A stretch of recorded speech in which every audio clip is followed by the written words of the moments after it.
আসসালামু আলাইকুম বন্ধুরা, আজকের ভিডিওতে আমি আপনাদের দেখাবো কিভাবে মাত্র কয়েক সেকেন্ডে যে কোনো সাধারণ ছবির ব্যাকগ্রাউন্ড পরিবর্তন করে সেটিকে একদম প্রফেশনাল লুক দেওয়া যায়। আমরা ব্যবহার করব জনপ্রিয় অ্যাপ ফটোরুম। তো চলুন বেশি কথা না বাড়িয়ে আজকের ভিডিওটি শুরু করা যাক। প্রথমে আপনারা আপনাদের ফটোরুম অ্যাপসটি ওপেন করে নেবেন। ফটোরুম অ্যাপসটি প্লে স্টোরে পেয়ে যাবেন। তারপরে আপনারা এখান থেকে স্টার্ট ফ্রম এ ফটো অপশনে ক্লিক করে গ্যালারি থেকে আপনাদের পছন্দের ছবিটি সিলেক্ট করবেন।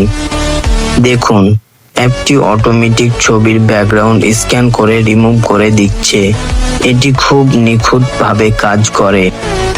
ব্যাকগ্রাউন্ড রিমুভ হওয়ার পর এখানে অনেকগুলো টেম্পোট দেখতে পাবেন। আমরা আমাদের ছবির সাথে মানানসই একটি প্রাকৃতিক ব্যাকগ্রাউন্ড বেছে নেব। আমি চাচ্ছি এখানে থাকা বিভিন্ন অপশন যেমন স্টুডিও শটস বা ক্লাসিক ব্যাকগ্রাউন্ড ব্যবহার করতে পারেন। এবার যদি আপনি চান আপনাদের ছবিতে একটি সুন্দর সূর্যাস্তর আবহাওয়া দিতে, তবে সার্চ বক্সে লিখুন সানসেট। দেখুন অসাধারণ কিছু সূর্যাস্তের ব্যাকগ্রাউন্ড চলে এসেছে। এখান থেকে আপনার যেটা ভালো লাগে সেটি সিলেক্ট করুন। ছবির পজিশন একটু অ্যাডজাস্ট করে নিলে এটি দেখতে আরো রিয়েলিস্টিক লাগে।